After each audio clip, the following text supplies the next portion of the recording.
Hello and welcome back to another episode of World of Warcraft Hardcore. My name is Icon and today we are continuing the World of Warcraft Hardcore series on the official servers of Stitches with our rogue Sycan Heights. Time for Ashen Vale. The guide did a bit of Stone-Tailed Peak.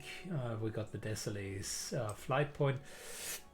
Didn't record that because it wasn't really that interesting. I will do enhanced guide yet again because some of the stuff the guide has left out. The aggressive defense, for instance, for whatever reason, didn't want us to do that. But I want to kill a couple of these fullborgs, and we definitely need to do elemental braces. I have no idea why that is not in the guide. That's a huge blunder. Because it's the Light of Elune, potentially the single most important quest on Alliance side, period. So we're just going to do both of those, and then the guide continues with Dull Bloodclaw over here. Then we need to kill the Necromancer for the Tome. We've already done that.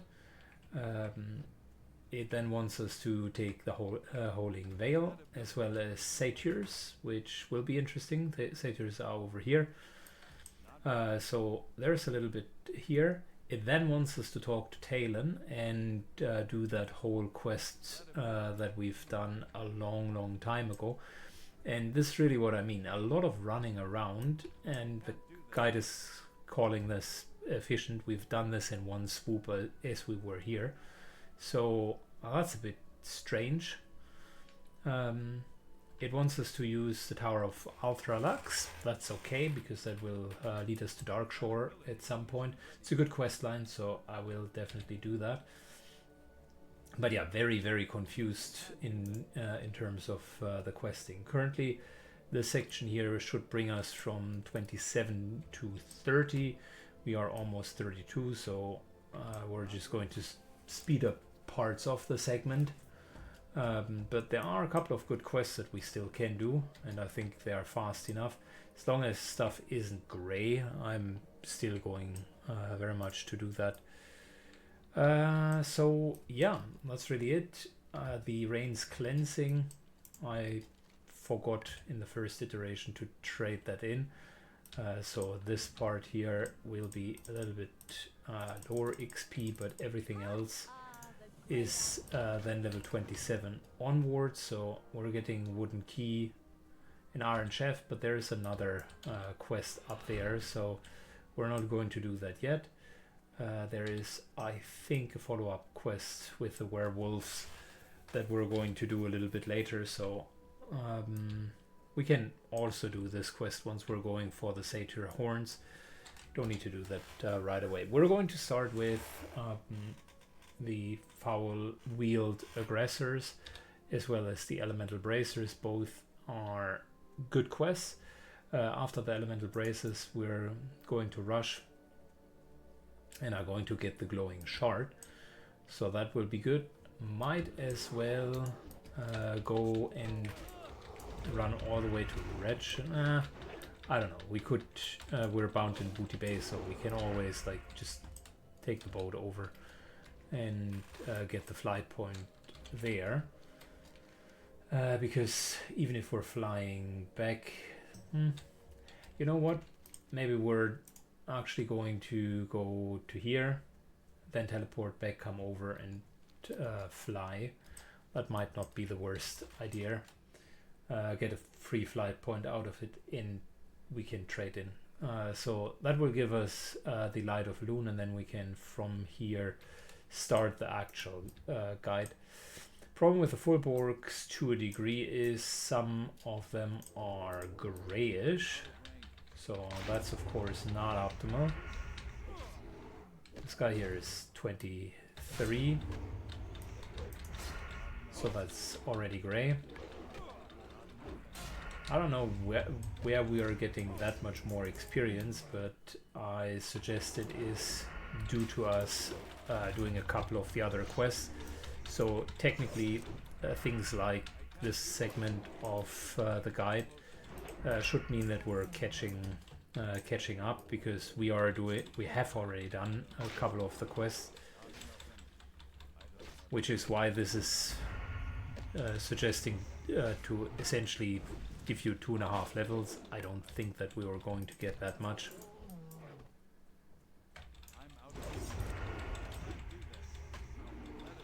Yeah, we need to just kill a lot of these guys. Shouldn't be a problem though. You can see they are dying really, really fast.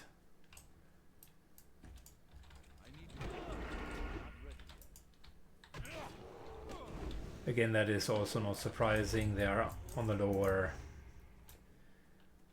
very lower end.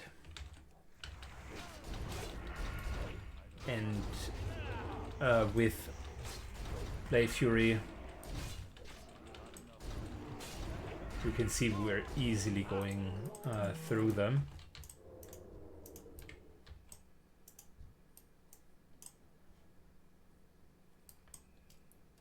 Good, we're just requiring like what? A couple of warriors and a couple of totemics. Shouldn't be an issue. 20 overall, that sucks, but with the speed that we're killing, we're even getting experience from most of them, so that's still fine. But that, let's say, if all of them would be grey, I would potentially skip the quest. Quest itself is still 2000-ish XP, and the kills are quick. Plus, if I'm not mistaken, there is a follow-up quest, so we're going to be okay.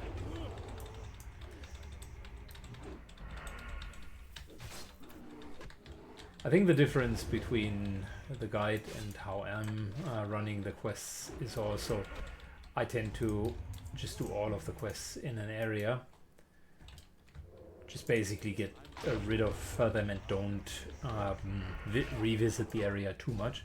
The guide, on the other hand, seems to have zero problems whatsoever traveling around multiple times and just wants easy quests. Maybe I should have selected the speed leveling guide instead of the survival guide. Maybe that is their way of kind of doing survival.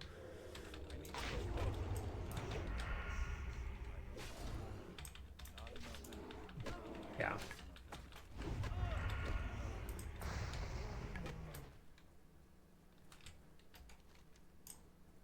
Good. Listen, I'm just going to fast forward the rest of these skills, and then we're starting with the elemental quest. Alright, easy. Barely 5 minutes to do the entire quest. That's still very fast, and we got quite a bit of experience out of it. Shouldn't discount those low-level quests. I think they are still very much valuable, specifically if you can do them fast. Alright, so what does the guide want us to do? Not be here. That's for sure. How may I help? Goddess, watch over you. We're definitely still getting those elemental bracers.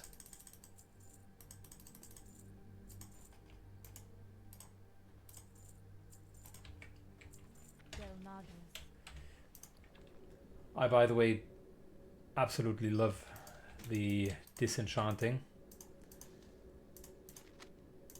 Gives you so much more room.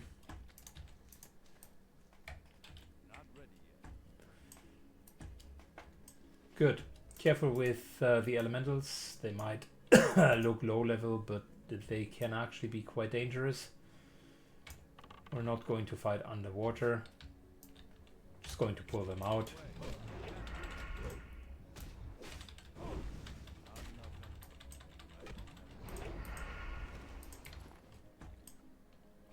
Good, we need 5 bracers. That's basically it.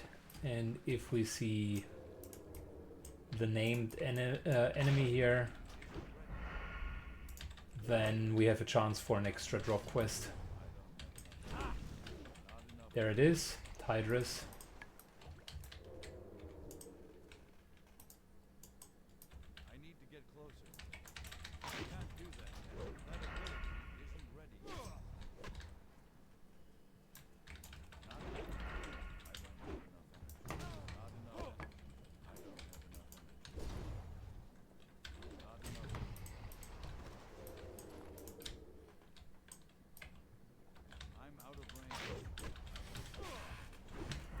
If you're high enough level, all of this is not a big issue, because Tidris only tends to be an issue when it is kind of orange-ish. Not really an issue if you're out-leveling stuff.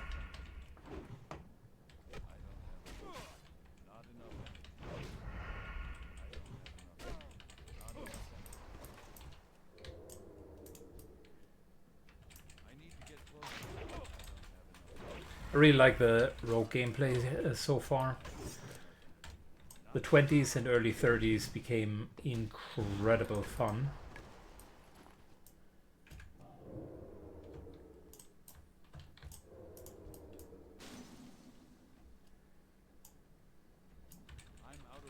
All of the cooldowns that we can pop. Very, very fast kill speed overall. It might be the consequence of the rested XP guide and situation, but man, we're just cruising along.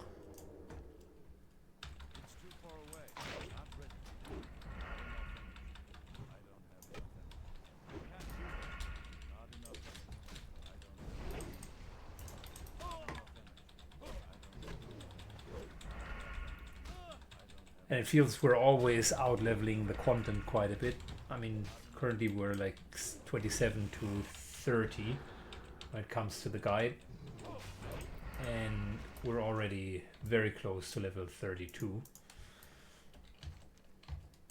So I'm not sure if that is normal as well, but I will admit that I've been straying left and right and did a couple of extra quests. And I think overall that was correct. We're still faster than just running around with a guide. But it also is a bit more dangerous. The Light of Loon thing, this should have been a no-brainer.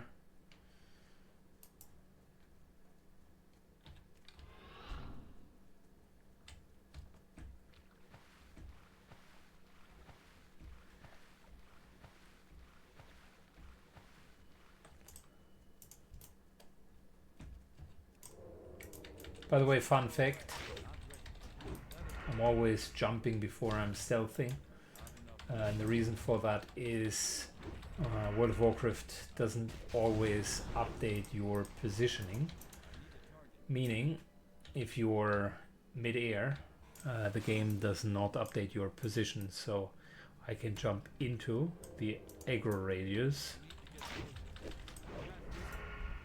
and the game will still think I'm outside. Gets you a little bit closer.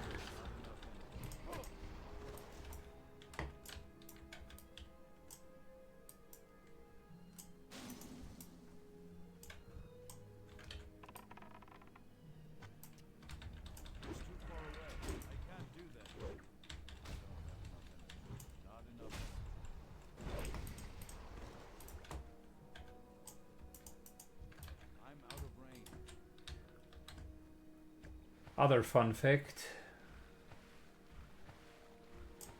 it's super cool to get the drops at the beginning, not needing to actually go into the water.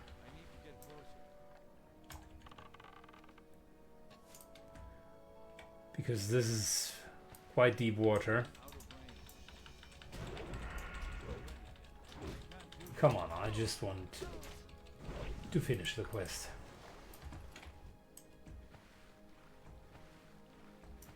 Three out of 5. Can't believe that it's taking that long. Anyways, fast forward for you guys. Of course, the moment that I complain, we get all of the drops. So overall, actually a quick quest. That's another just 5 minutes here and there.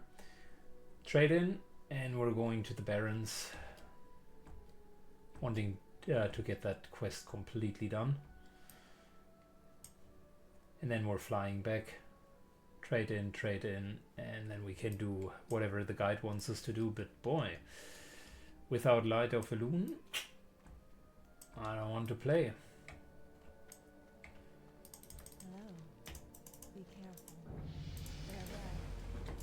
Nice. We're continuing upgrading the damage of our offhand weapon. Since we do not yet have dedicated swords, I feel it would be wasteful to immediately go into swords. That will happen sooner or later.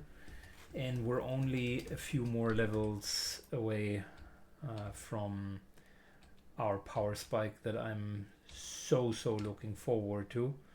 The Scarlet Monastery Razorfang Downs power spike, where we're getting both of the really nice swords. So that's going to be awesome once we're there. But that's, I think, another 6-7 levels.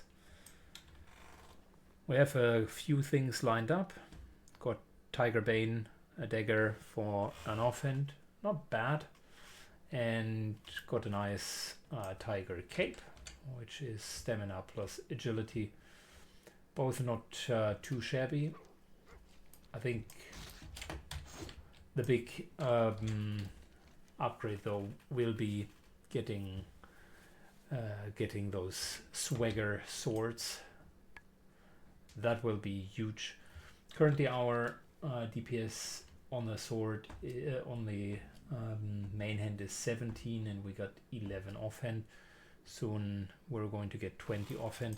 I think the swords each are 30-ish. I might be tripping here, but I think they are both 30-ish and they got stats on top. 2.2 speed, massive, and they are guaranteed just from the quests.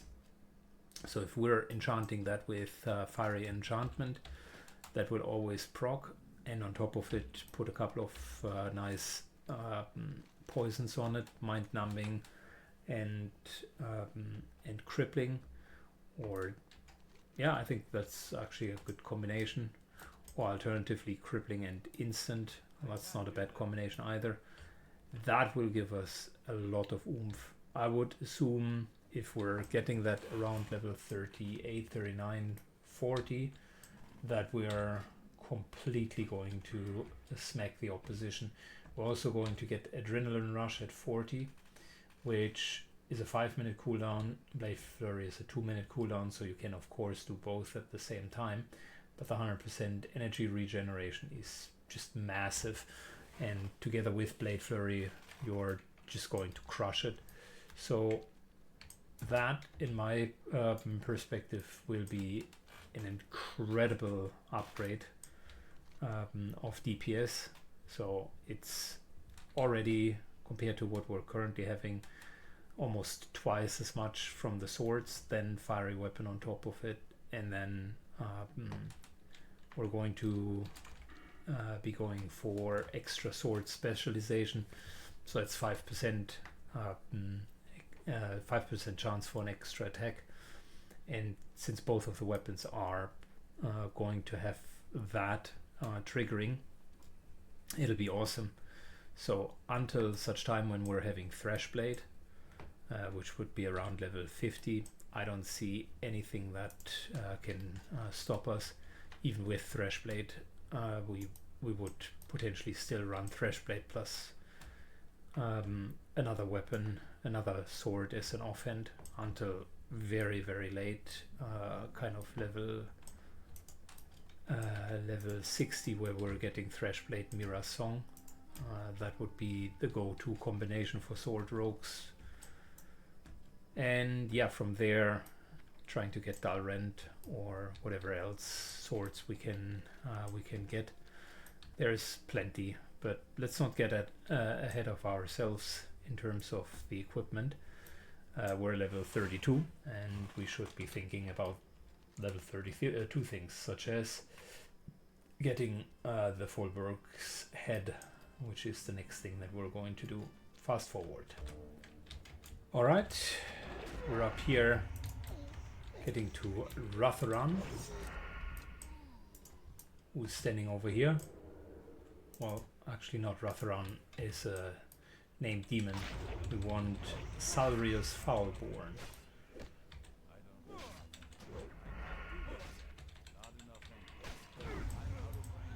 Well, that's that.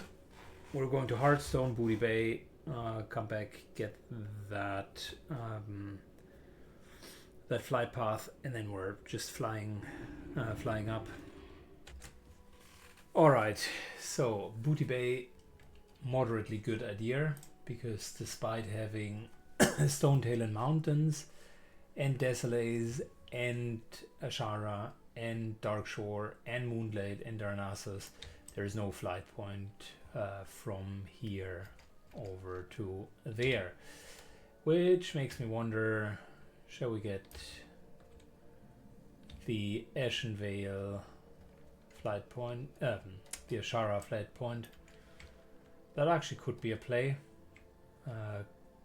because it gives us a natural combination, but I think we're just going to take that when we're anyways there. It feels a bit forced to now rush over and just take that flight point. So we're going to take that, and sooner or later we're also going to take the flight point to the south of Feralis.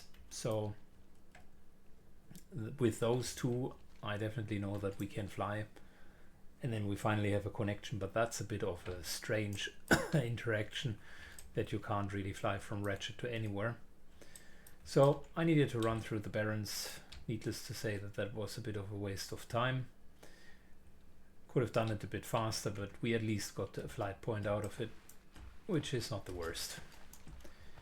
We're now going to trade in that quest line then, and finally getting our Light of Elune, and from there we're trading in the aggressive defense, which is now turned grey, so that's a bit of an unfortunate situation.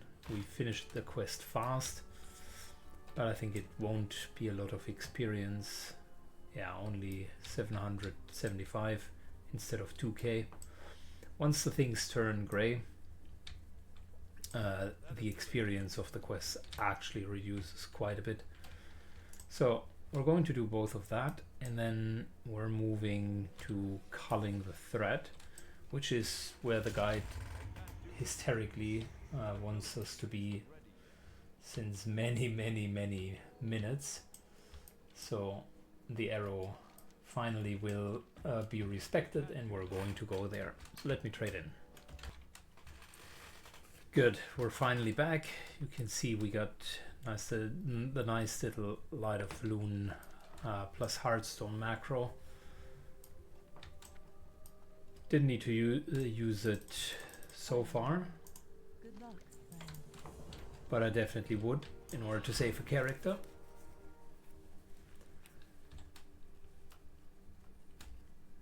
Good, we're ready. Now it's time to get Dull Bloodclaw. These full books here are level 30, if I'm not mistaken. So yeah, shouldn't be an issue. So we're doing that. Afterwards we can skip step 31, and we're instead taking the Howling Veil. Yeah, these guys here are a little bit too low, but that comes with its own benefit. We can basically just go in and kill the boss. So that's not a bad thing. Alliance doesn't really have a lot of great quests in this full bore camp. Horde does have an escort quest and a quest inside of those caves, and a kill quest for the Fullborg, so there is quite a bit that you can do on Horde side. On Alliance side it is super mundane, so might as well just kill the one guy that we need to kill. Then we're ignoring 31, and we're continuing to go forward. 34 we can do, 35 and 6 we've already done, and what's happening after 36?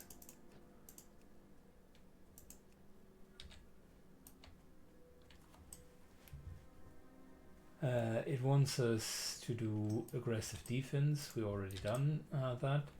We've done a lot of the quests, so I think this guide will very, very quickly escalate after we're done with this here. So let's get Dull Blood Claw. There he is.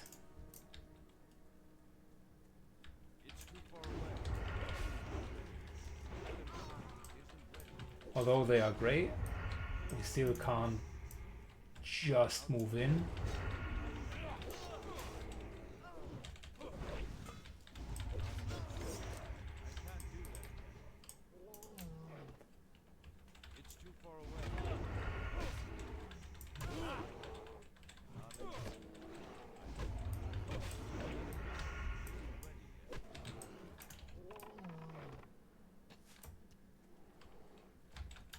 Fun fact, the social aggro range of these guys is lower because our level is higher, and we can make use of that. We're essentially single pulling.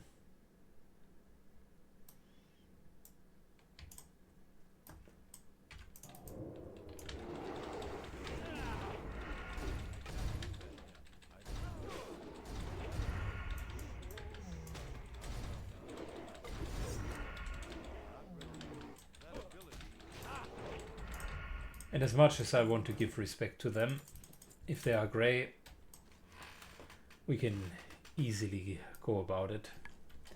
Cool, so guide automatically jumps to the next stage, wants us to go here, pick up a quest, wants us to go here to the Tower of Arthalax, pick up quest, do this, which we've already done, and then it essentially wants us to go back, trade in Culling the Threat and the other quests. So in order to optimize our path, we're actually going to take the tower first, then we're going to take both of these quests because F it, why not?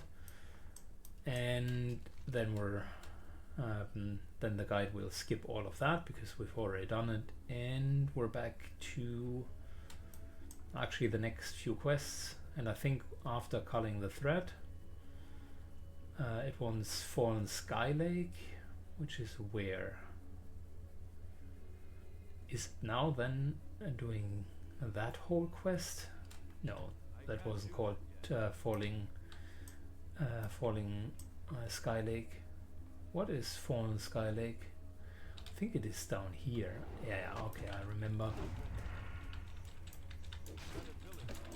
So essentially it takes a lot of level 30 quests, and what it wants us to do is do this here, do the satyr horns, do this, and maybe even move all the way over here and do those quests. That kind of makes sense.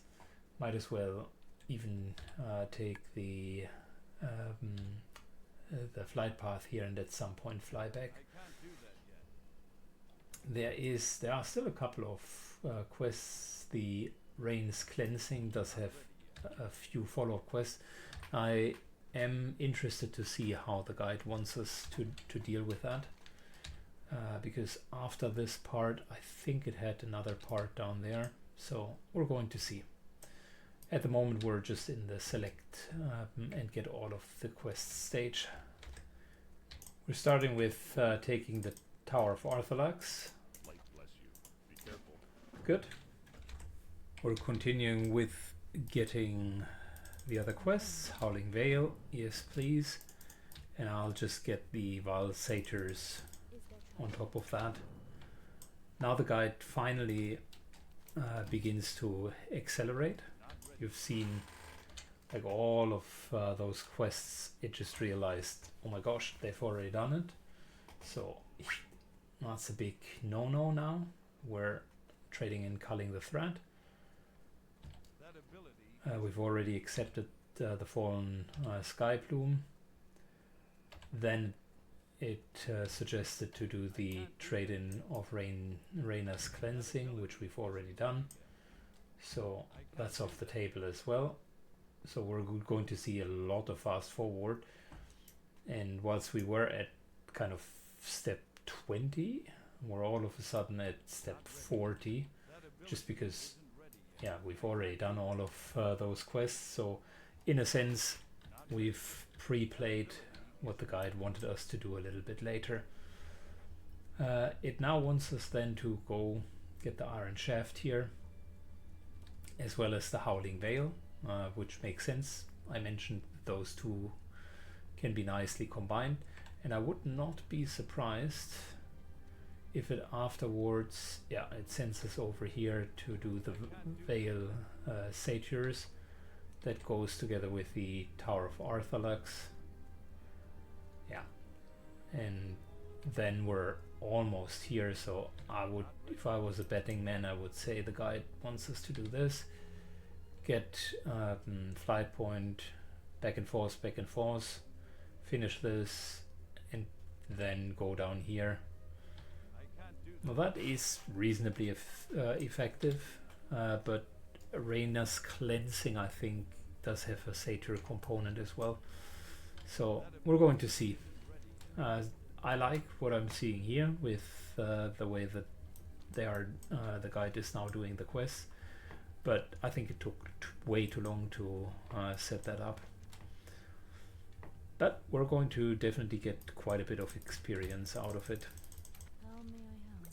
Culling the thread, and all of a sudden you see we're continuing with the guide.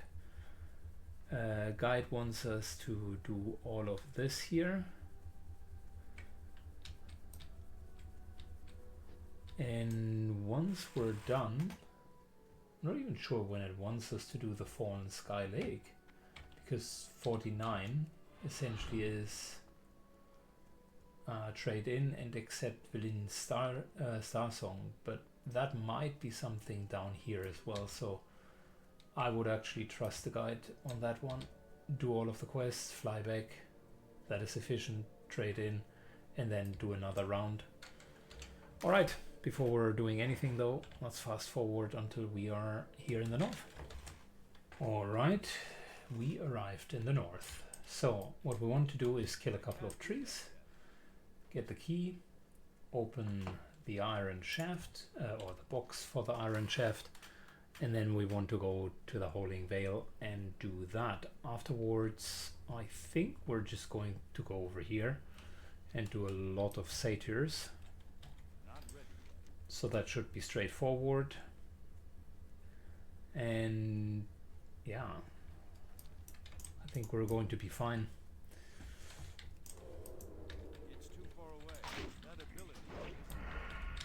But let's not get too ahead of ourselves.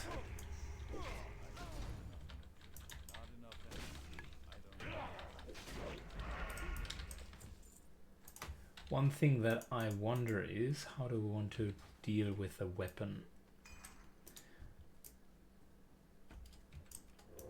It still doesn't feel like we're doing that bad, but the weapon is going to fall off, and currently it still needs to kind of hold for another 6-7 levels. I don't know if I like that prospect. I can't do that yet. I tend to, I mean, there is a theory that you should go really heavy in your weapons and just twink your character. The problem is, on a server that is relatively empty, there isn't that much twinkage with your weapons, and the blue weapons are kind of like 3-4 item levels higher than a normal weapon, but at the end of the day you're leveling quite fast, so that'll go away after a few levels, unless you're getting a really good weapon, such as an epic weapon, but the prices for those are just unreasonable. So what I tend to do is I look for deals and get them way ahead of time. That way, whenever the character reaches a certain level, you can equip a weapon, and typically that weapon at that level is definitely okay. So say the hammer that we're having, since it is very, very slow, would be an equivalent of 2 or 3 levels lower blue hammer. But since you're buying weapons often, at least that's my theory, you're kind of always having a really up-and-date weapon, which is the whole idea. Now, problem with that whole idea, if you don't find weapons that are suitable, then you do have a bit of a problem. It's too far away. I can't route that. And that's really where we currently are. There were a couple of really, really expensive blue weapons, and then even an epic weapon. And yeah, sure, I could just buy that and put a lot of cash on the table.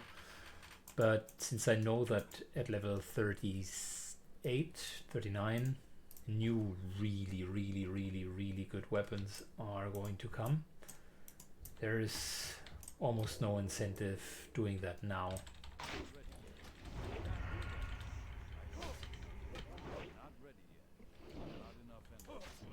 So yeah, are we going to just sit through it and have that Warhammer with us the entire time? There were a couple of higher level weapons, but they were too fast for main hand.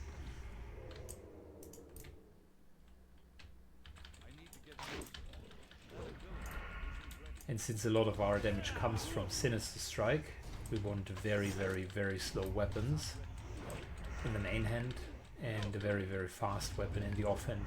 That's the optimum.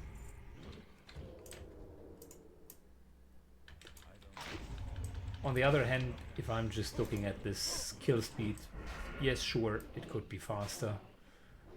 But since we're so consistent, I'm actually thinking we might be able to ride it out a couple more levels.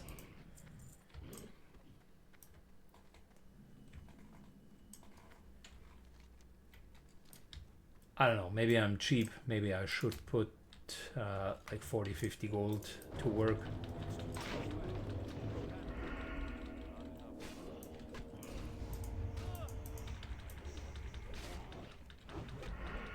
Maybe we're just going to get a good weapon as a quest reward, but I dare to say that that is not going to happen.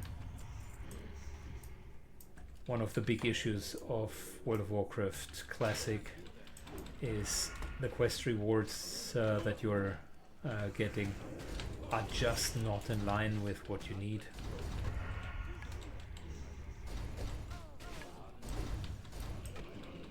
Typically you're better off just buying stuff from the auction house, because it is better than the quest rewards, specifically when it comes to weapons.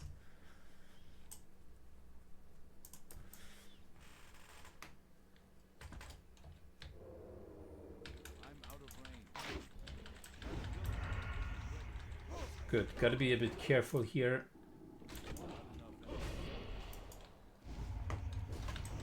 These guys have forced respawn.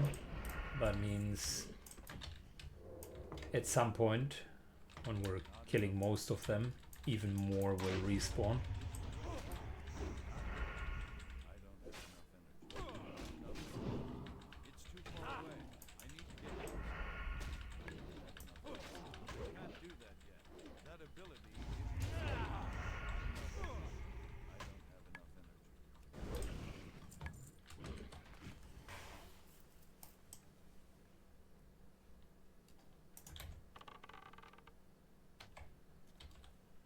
Yeah, if we were to go in now, that would cause a huge problem. 30 seconds until late flurry. And that's the point where we're going to pull the guys over there.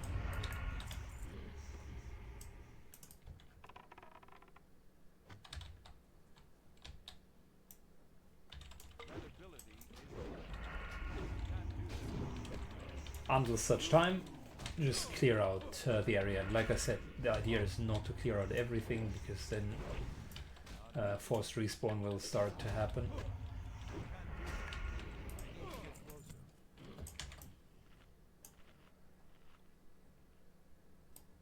Good. We got Blade Fury. Far away.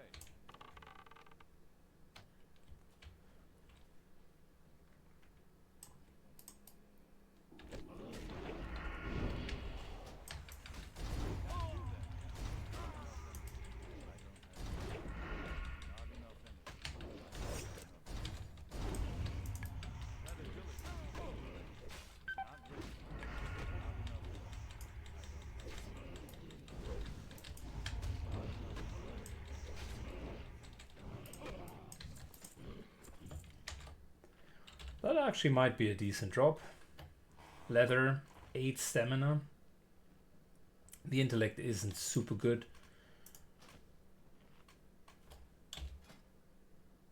But the 8 stamina is fantastic. Cool. Lovely.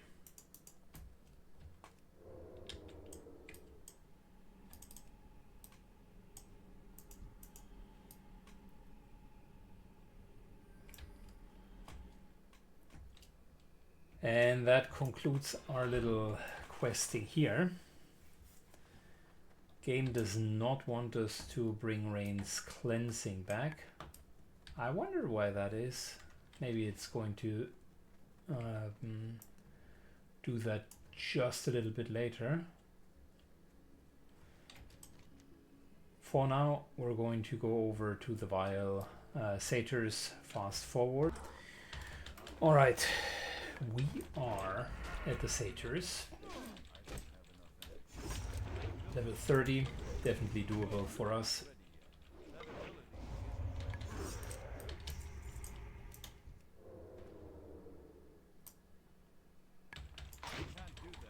And we just unfortunately need to clear that entire camp before we then go and kill the boss.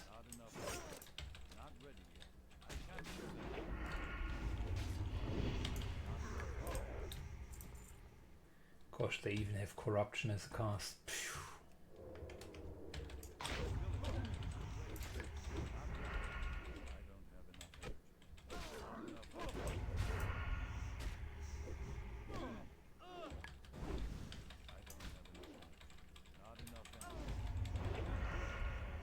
Yeah, this gift of Xarvia, dangerous. Deals a lot of damage.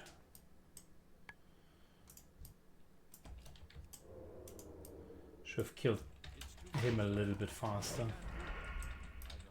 Not sure if we can interrupt it, but this time the kick didn't work out very well.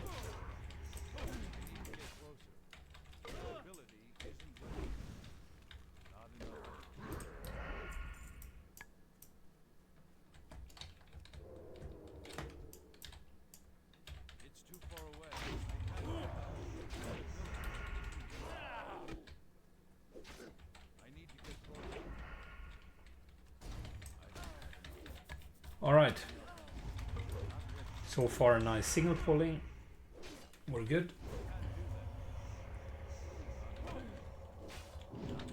Can't kick it, okay.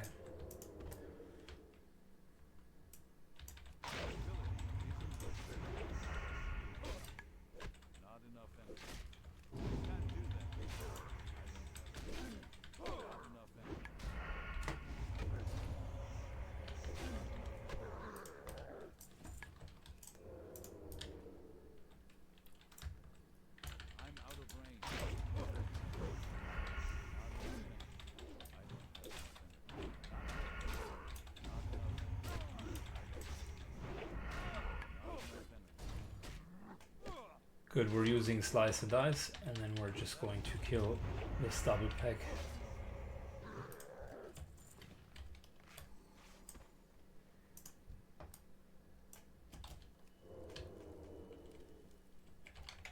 We're going for the Hellcaller.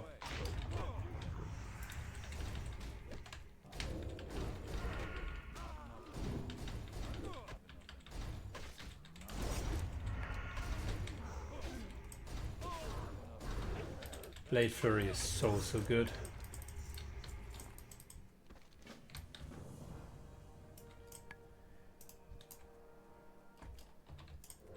I would still argue our kill speed is fine. Maybe I am overly dramatic with the weapon. If you just put that into context, we went through a camp of like what, 7, 8 enemies, 3 enemies beforehand, so that was like 10 kills. And we actually did it very, very fast. Like this here is 1, 2, 3, 4, 5 kills. And again, we're reasonably fast with all of those kills. Needed to bandage once between.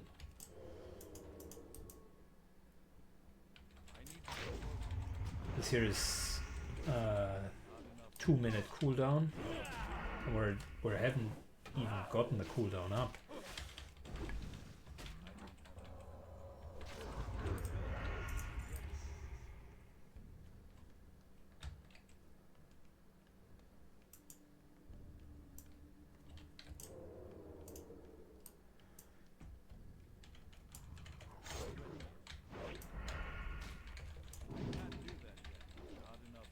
Alright, this is going to be a bit tougher. No cooldowns.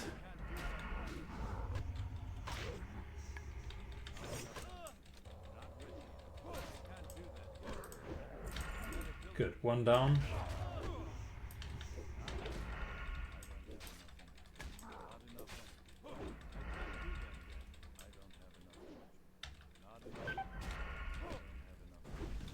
Yeah, we can get 2 equal level mobs and we're just taking 50% of our hit points as damage. I haven't even used any noticeable cooldowns. Alright, next up, free the tower here.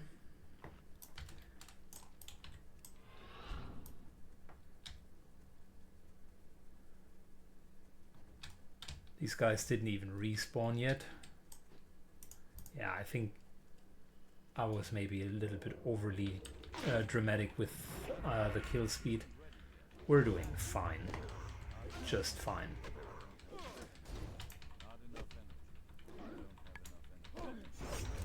This is not going to be a world record run, but we haven't twinked the character enough in order to do that, so I just wanted to see how fast Rogue is leveling and how good the guide is, and I must say I'm having a blast so far. Rogue is leveling very, very fast, has a lot of tools, post 20. It's just a fun class all around.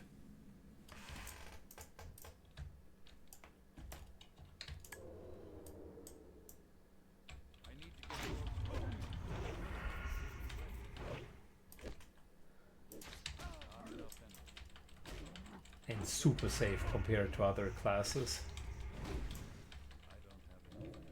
Simply because you have such a huge toolbox. I will say, once the cooldowns are gone, the class is a little bit more shallow. But I think that's not absolutely breaking news. Everybody knows that.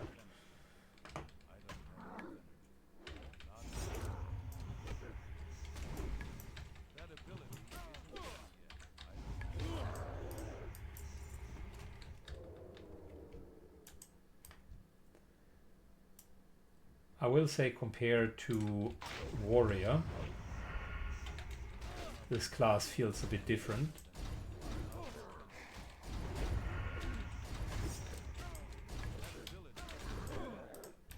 Warrior, when they do have good equipment, they really slap hard, even harder than the Rogue. But when they don't have good equipment, life is miserable.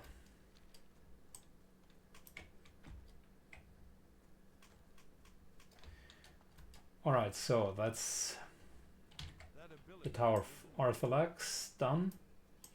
Not even sure if the guide wanted us to do that. We still did it nonetheless.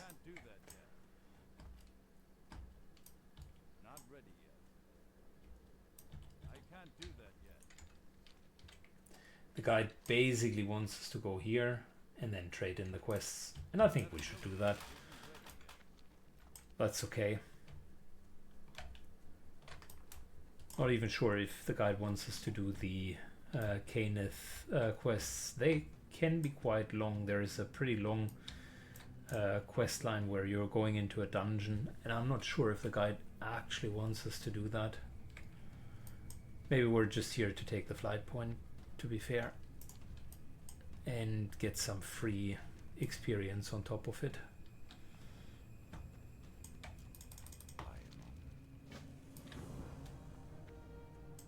Get a Shara flight point, fly to Ashen Vale. Yeah, the guy definitely does not want us to do the quests right now. You can see the bottle of disease. That's basically the quest after which you go into the dungeon. You're taking that bottle, then need to go back to the dungeon. Pretty poor quest pathing design. I tended to do the quest nonetheless because it was fun, but I would also be skeptical whether that is good experience. So far the guide completely ignores the quests down here. It essentially wants us to trade that stuff in. I'll trade in the Tower of Arthalax as well, and then Rain's Cleansing. But that will potentially happen the next time. I think for today we are done. I can do a lot of the trade-ins behind the scene and maybe even do a bit more Ashen Vale off camera. It's a great location, but it just also takes a while. I'd be curious to see where the guide is going to lead us next. If I was a betting man, it would be Stranglethorn, but it could also be Thousand Needles, because it would fit very well into the leveling range. We're after the trade-ins kind of 32.5, and after I'm done here, maybe we're even getting close to level 33. So a lot is happening, and I definitely want to start Stranglethorn. That would be good. That would be very good. Thanks for watching, guys. See you all in the next episode. Bye bye.